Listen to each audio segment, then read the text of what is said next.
Yung pechay, walang mukha na yan, lulumot ng ano, yun. Pechay.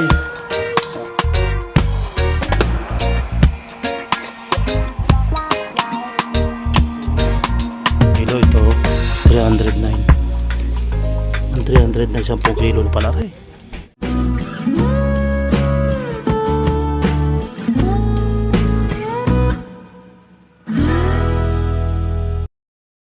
Mga batang, yun, magandang umaga sa inyo lahat. Ang oras ngayon ay alas 8:20 na ng umaga at ako'y magluluto ngayon ng aking umagahan at medyo alas 8 na rin ako nagising ng ngayon. Ang araw ngayon, Sabado ngayon, mga kabatang, luluto tayo ng ginisang upo, yan o.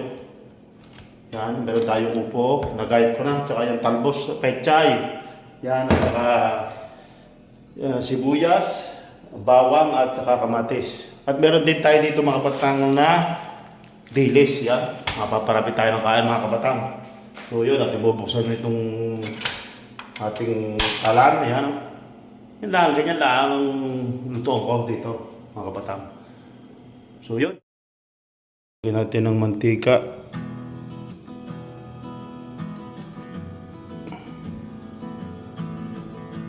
Ayan, ganyan mantika. Ayan. Yung bawang, yan.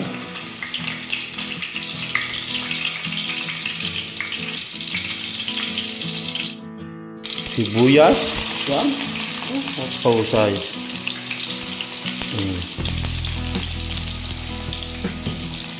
Halo-haloy natin. Yan.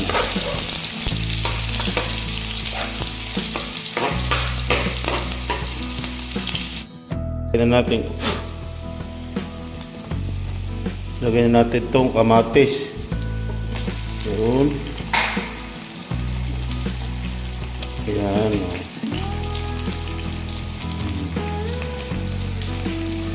Na.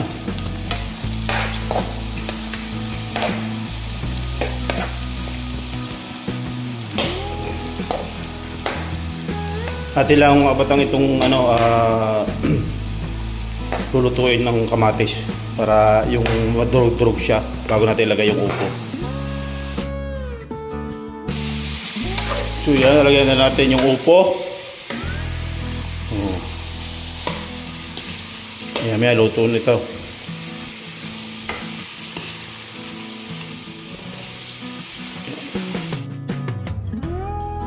Lalagyan natin ng tubig. Ayan.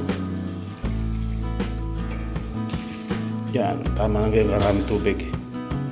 Ayos na yan. Kasi bubulakan pa yan.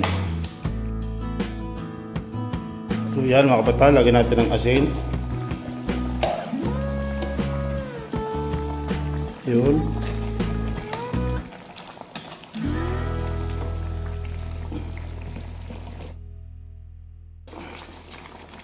Konti lang magic sarap yan. Ayos na yan. Yung pechay, walang mukha na yan, lulumot ng yun. Pechay. Sustansya ng pagkain na ako. Yun, oh. Yun. Usay na rin.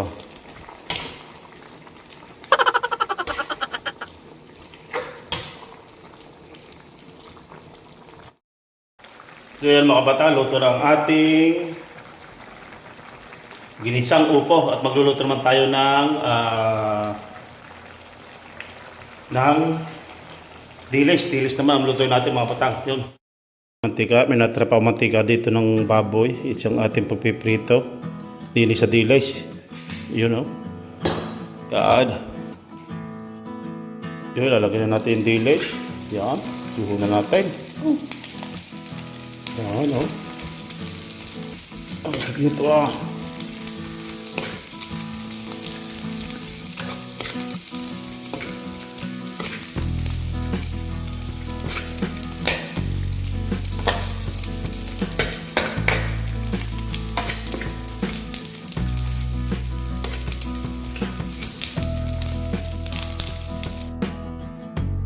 Yan na po yung dilis natin, yan. Kusay na dilis. Kulam na kulam ang ginisang upo.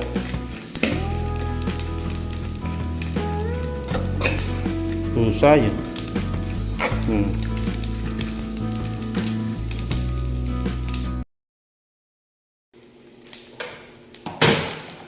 So yun mga kapatang, ngayon na natin yung dilis. Husay ng dilis.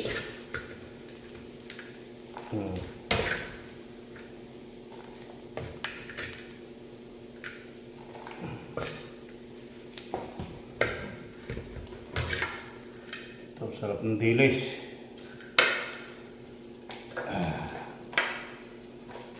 Nakakain tayo mga kapatang, kain na.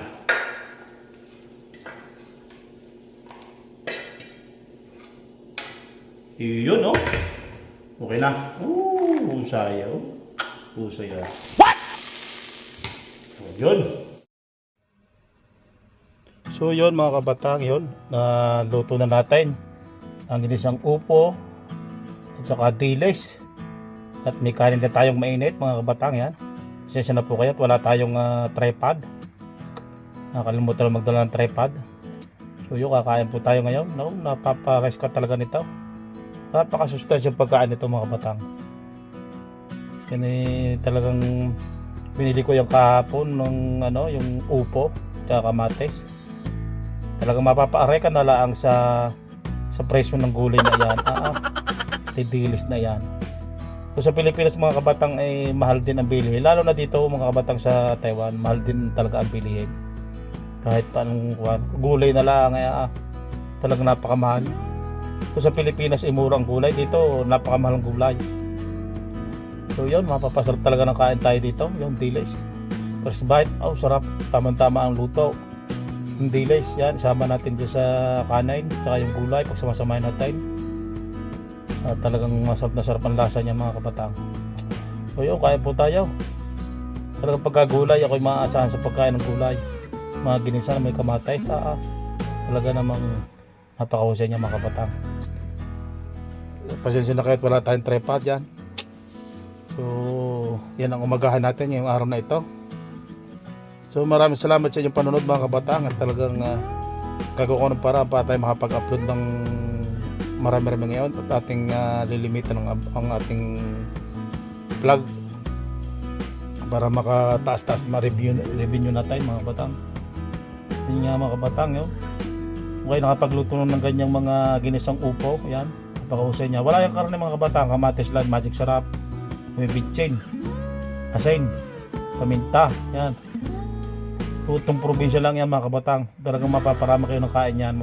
Mapapares ka talaga mga kabatang. Ito mga buhay OFW, kala nila ang kinakain natin laging masarap. Hindi kumain din na masarap kung bagong sahod. Yun lang, makakain tayo sa labas. Pero yung mga ordinaryong mga pagkain lang ginakapagluto sa dorm, yan yan, mga luto lang, lutong Pilipinas lang, mga pagkain Pinoy na simple lang maluluto mo mga kabatang. Talagang napakahusay. So yun mga kabatang, tapos na tayo kumain yun at yun, bike ko, tayo lalabas muna. At doon na lang tayo magkape sa labas mga kabatang. Maganda sikat ng araw ngayon, no? Doon tayo magkape, naparami yung kain natin. Baga namang ang ulam natin ay ginisang upo na may kamatis. Tapos ay pritong dilis. Talaga namang mapapares ka talaga noon mga kabatang Talagang lutong probinsya ang ating nilutong yun. So yun, tayo pupunta lalabas at doon na lang tayo magkape. Ang oras ngayon ay mga bandang alas 9:30 na ng umaga. So yun mga kabatang, tayo maghanap ng mainuman ng kape o natsa. Pampahulaw man lang mga kabatang. Yun, panibagong vlog na naman to mga kabatang. Maraming salamat sa inyong panunood. Talagang nakasubaybay kayo. Talagang malaking pasasalamat ko sa inyong panunood mga kabatang. Dahil nagkakameron talaga ng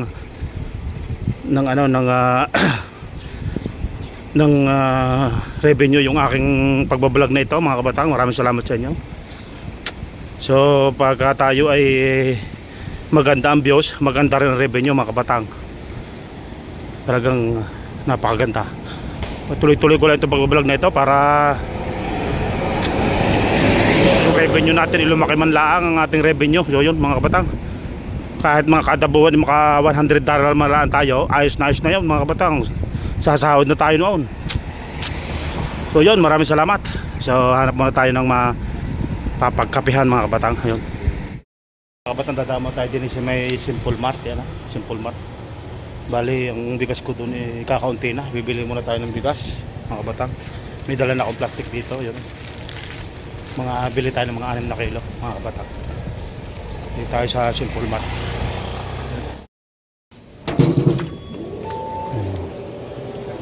Ito, dito natin mabibili ito. Meron dito 189. Ilang kilo yun? 5 kilo. Ito 309. Ang 309 10 kilo na pala rin. 10 kilo yan. Parang 5 kilo lang Ito, subukan natin itong bigas na ito. Yan, yung 309 ayan na bigas. Pero pa rin dito 309, may lalaki ang kanyang ang kanyang butil. Ito naman ay iba. Parang gusto ko itong subukan ko nga ito mga kabatang. Ang dami mapipili ng bigas. Subukan natin ito mga kabatang, kasi yung dating isang buwan itong binili ko, yung butil-butil, yung malaking butil, ito siya pahaba. Ito ang bilhin natin. Ayun, tingnan natin.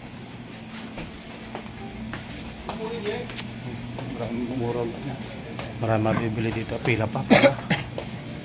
Ayan na tayo, pila pa. Ayan na. Pila pa yung ikot muna tayo dito. Marami mabibili. Ito dito Simple Mart, parang sa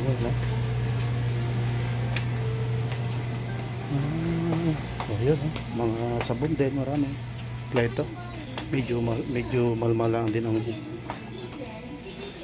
mga alak yun. Ang alak ang dami pila pa yung ang dami. So yun, nakabili na tayo ng bigas. Nakalagay ito 10 kilo 10 kilo pala ito, 309. Ewan ko kung tunay yun, kung equal ba yun sa ating kwiluhan. Kasi pag nabili ko doon kay Rodal isang sako 12 kilo, pero nasa sako siya. Ito nasa plastic.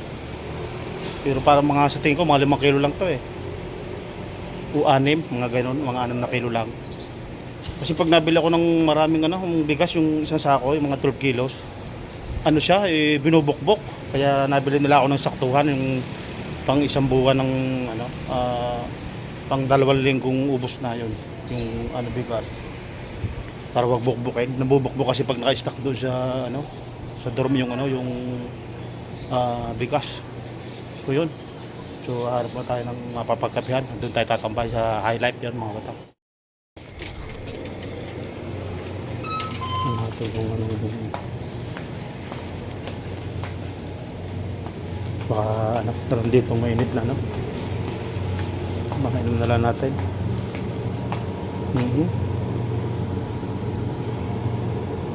Dito wala yung hinahanap kong barley gusto ko yung barley tea. Meron ditong barley tea, wala yung barley tea. Ganda yung barley tea, wala na, nauubusan kasi yun. So kape na lang tayo mga batang, kape na lang tayo, kape na lang. Tatambay, mainit. Masarap tayo tumambay So yung mga batang tayo naka-order na ng kape, $45.90. Kaya lagyan ko ng 3 asukal yung nasa sachet para masarap naman yung kape. Mainit yun.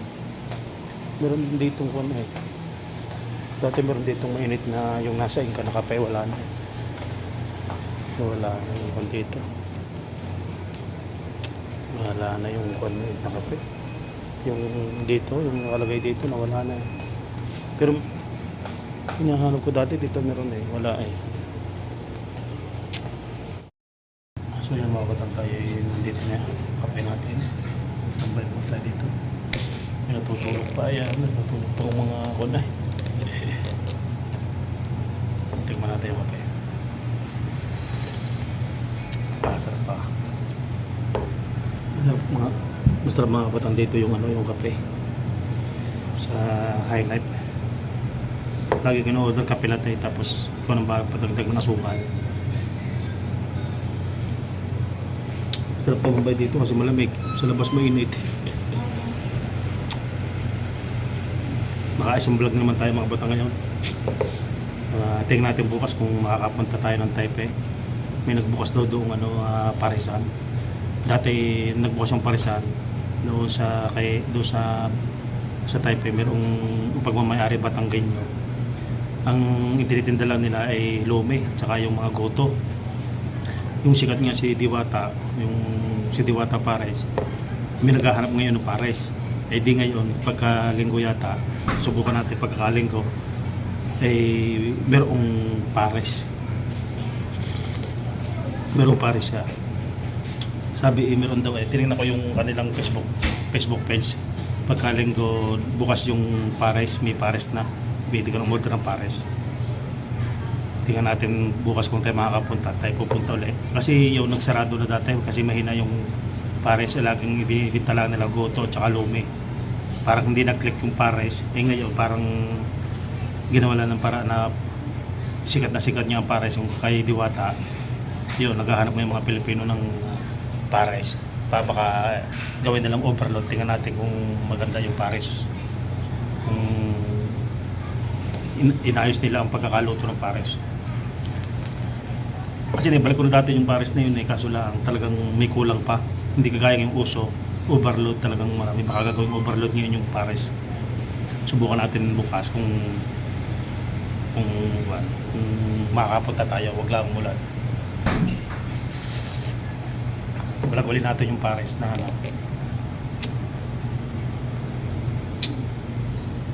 talagang so yun mga kabatang, hanggang dito na lang yung vlog natin ay may natutulog pa yata din mga chikwa, mga puyat tsata. So hanggang dito na lang mga kabatang, maraming salamat sa ilang.